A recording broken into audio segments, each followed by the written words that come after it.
Ladies and gentlemen, welcome back to another episode of the Studious podcast. Well, you're supposed to say podcast with me. Podcast, sorry. Okay. I was letting you do your thing. You were going.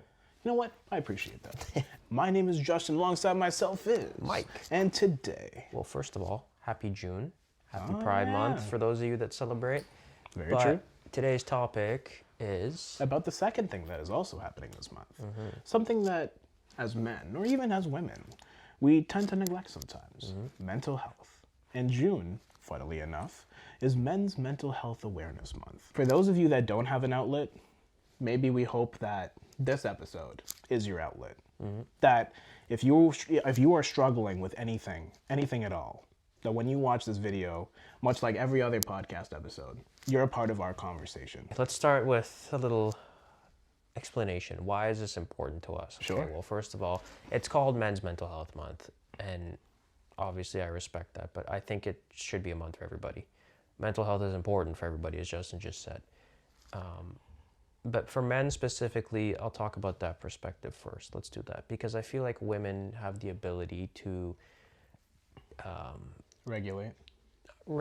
They have the ability to express their emotions and their feelings without being frowned upon. Men don't get that same luxury 90% of the time. As much as it's understandable because I guess we see things more logically black and white, it's also crazy to think that if a man shows any kind of emotion, he's weak. Huh. Right? Yeah.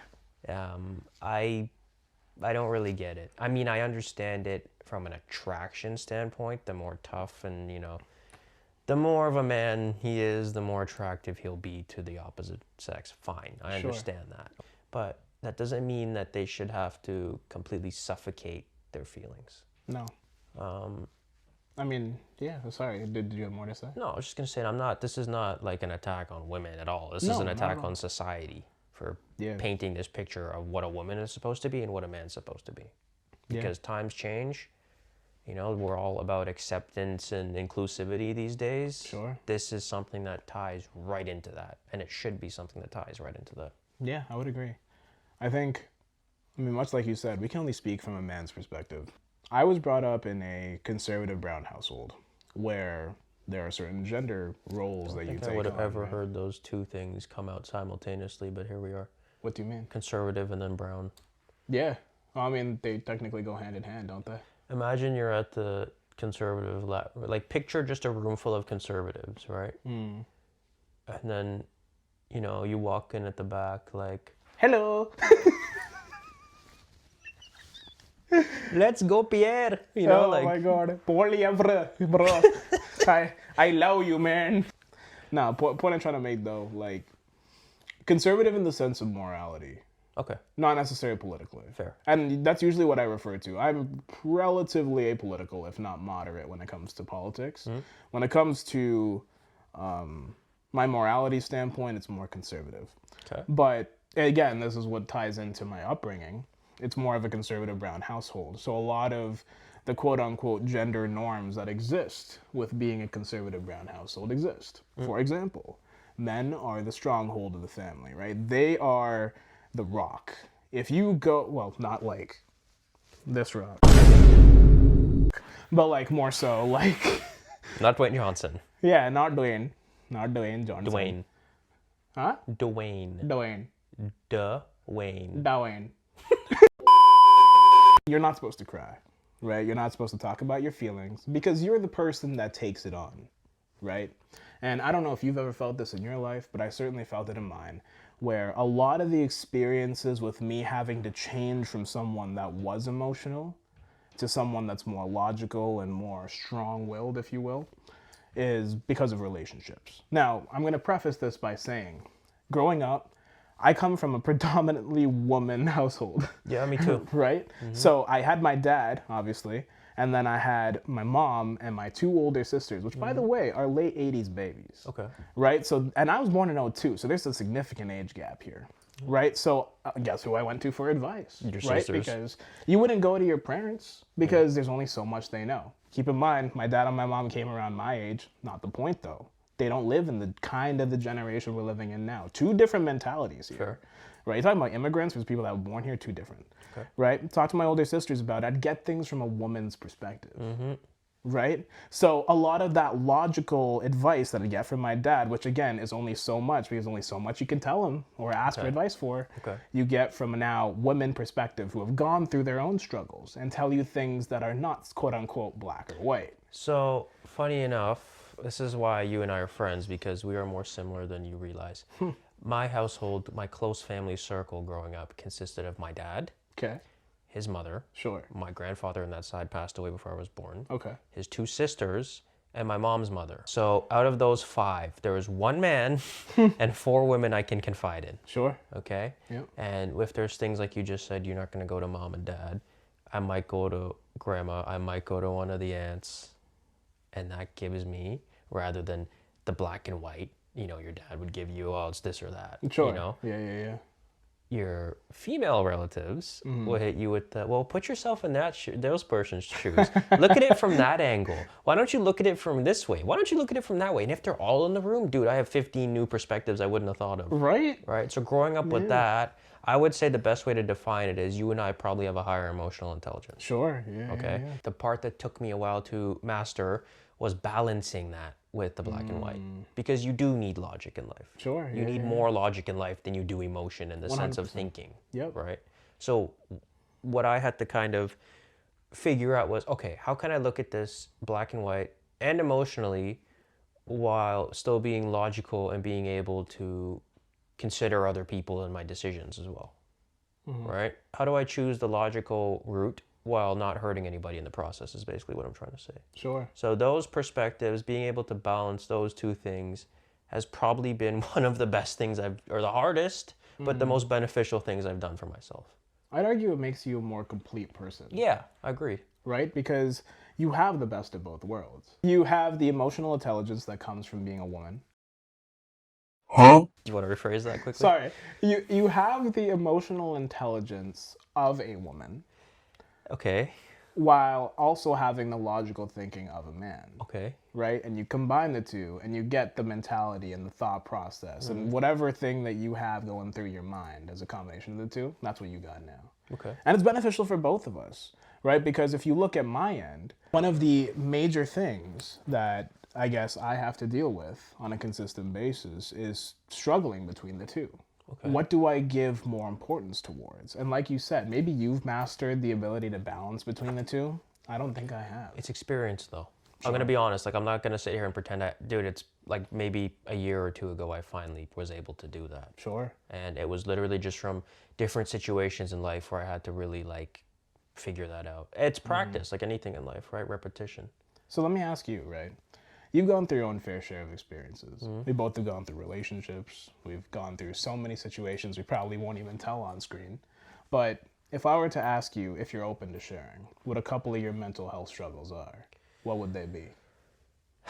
See, here's the funny thing.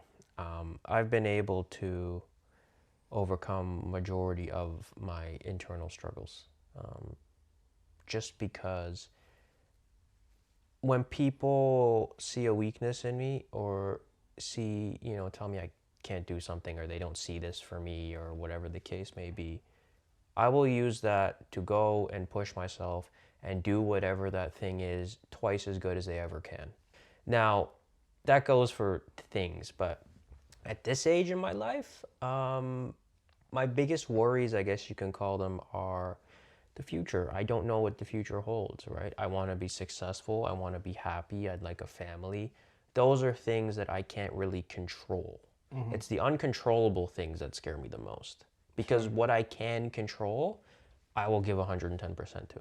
I feel like most of my insecurities are actually external. Again, things I can't control. I don't care that I have low vision. I will tell you that. I don't care that I'm white. My parents are brown. I will tell you that. The thing that bothers me the most is I have scars on my shoulders and on my back a little bit, maybe a couple here too. That is my biggest insecurity in life, and it is something I can do nothing about.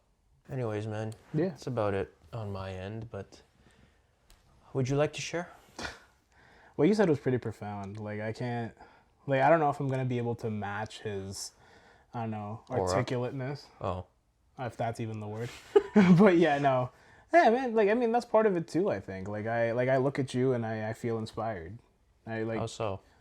everything you said, man. Like, what haven't you said right now that shows your mental fortitude? No matter how many limitations you may think you have, you still come out the other side like this fucking amazing person. Appreciate you, man. But Yeah. it's still not all sunshines and rainbows in here all the time, you know? It's not, but the fact that you wake up every day, despite those mental, issues that you got going on, and you keep living your life, that's what's inspiring to me. I appreciate that, bro. I don't tell you enough, but you really are a good person, man. So are you, man. You wouldn't be on that couch if you weren't. Anyways, enough about me. Yeah, what for about sure. you, man? That's gonna be tough, man. Okay. Um, Try your best. maybe you gotta ask me a question. What are you... Just get right to it. What's your biggest insecurity in life? Oh boy. Okay, do you want to start smaller? No, that's okay. You want some foreplay? Like, No, you want to ask me what my biggest insecurity is, I'll tell you. My biggest insecurity is the fact that I feel my whole life is a lie. And no matter who I interact with, they're used to that lie. They know that lie. They're friends with that lie. And I'll tell you what I mean. So I believe that I'm not a great person. I also believe that that I'm wearing this mask that shows everyone that I'm this guy that's so trustworthy. This guy that everyone just loves because, hey, he's funny. He's there for you when you need it. Like, you ask any one of my personal friends, right? Who do they go to when they need something? Oh, it's Justin, right? Like, who's the kindest guy you met? Justin. Who's the funniest guy you met? Justin. What they don't realize is what I think is not a great person, merely a burden to everyone and anyone. And the world would be a better place if I wasn't in it. I think that. Like, truly think that. I don't tell anybody this. why? It's just, that's just how I think. Also, full disclosure, if you hear chirping, I have a pet bird. Yeah. I'm sorry, the studio has a pet bird. Sorry. Yeah. I also, can I say I don't agree with any of that? Is that fair? It's fair. You can have your opinion, but like, The first half I agree with. The funny guy, the nice guy, the guy I go to when I need something or needed help or need advice, the guy that I trust, that I agree with. Not the rest of it. it's just a mask, brother. I feel like it's just a mask. But that's the mentality I wake up with every day. Is like, gotta put on your mask today. Do you know why when we made this podcast, I came to you? Because I know that no matter what happens and no matter if we butt heads or not, at the end of the day, you and I are still going to be like this, and there's not going to be an issue, or you're not going to stab me in the back. And I know I won't stab you in the back, but that's not the point. The point I'm trying to make is I can say wholeheartedly that I know you wouldn't stab me in the back. If I've ever needed something, if I've ever needed your help or your advice or your opinion on something, you are 90% of the time the first person I think of to ask. And it's because Justin gives good advice. Justin is real. Justin will tell you how it is whether you want to hear it or not. Justin doesn't bullshit you. He may make one too many gay jokes, but that's besides the point. Justin is a good human being, man. So I hope you know that. And I hope that somehow you're able to change that perspective of yourself. I appreciate that, man. Yeah. Saying that publicly is, like, even for me, I just said it. I didn't hesitate because I've always said this to people I'm close to. Justin says it literally, but I'm a transparent person. Not because of my skin tone, but because what you see is what you get. And I kind of think it's the same with you, at least in my eyes. Justin says it. What? When I say I'm transparent, you say, yeah, people see, like, you can see right through you because you're so white. Oh, I mean, you mentioned earlier, right? Like, you and I, like, we're like this, bro. You know what I mean? Like, yeah, you can stop doing that now. just right there. Is that your coping mechanism? I don't like to say that out loud, but yes. Oh, Anything, like, the reason why I'm as funny, or, well, I try to be as funny as I am, is to shield the fact that internally I'm going through something. Okay, that's fair. And I find it better to spread laughter. You feel good making others laugh, right? Dude, Yeah. I hear you. It means the world. There's not one person that's ever going to, around me anyway, feel like they're any less than, feel like they don't matter, because that's just not how I roll. Okay. If you're with me, you're going to be happy.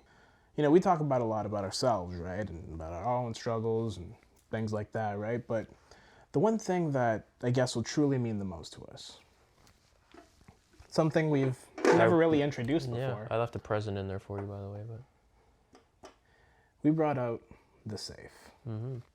And I want to call it just the safe because I feel like this is our safe space. okay. And I'll tell you why. Every single time that we do a podcast, there's going to be something in here. And that something is going to be something that we got to talk about every single podcast. And it's going to be something that means a whole lot to us and something we get to reveal to you about ourselves. So, could be a quote, could be an item, could be anything. So, that's something to give you a little bit of anticipation about. It's locked. But You need the key. where is the key?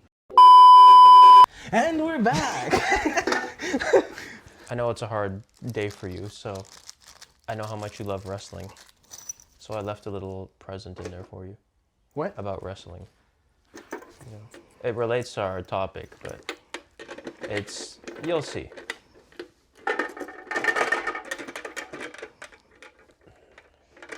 And they trust you to lock up at work, really? Okay. Hey! All right. Jeez. Being vulnerable is not weakness. It's a strength. By It's The Rock!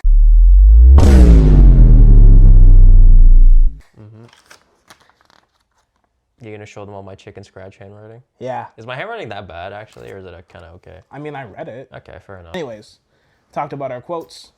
Here's what I gotta say about it. Being vulnerable is not a weakness, it's a strength. We legitimately just proved it. Guys, we're all humans. True. No one's perfect. Even people that are painted to be the epitome of perfection have issues. The epitome of perfection. Right? Like all these celebrities and whatever, they're not perfect. They have They're not insecurities. They're perfect. humans just like me and you. Just like me and you. Thank you for the ad-libs. You're welcome. I mean, sorry. Thank you for the ad-libs. Okay, no, but on all seriousness, the point I'm trying to make is don't be afraid to talk. No. Don't be afraid to reach out to people. Don't be afraid to confide in somebody, man. No. You don't have to hold all this shit in on your own. 100%.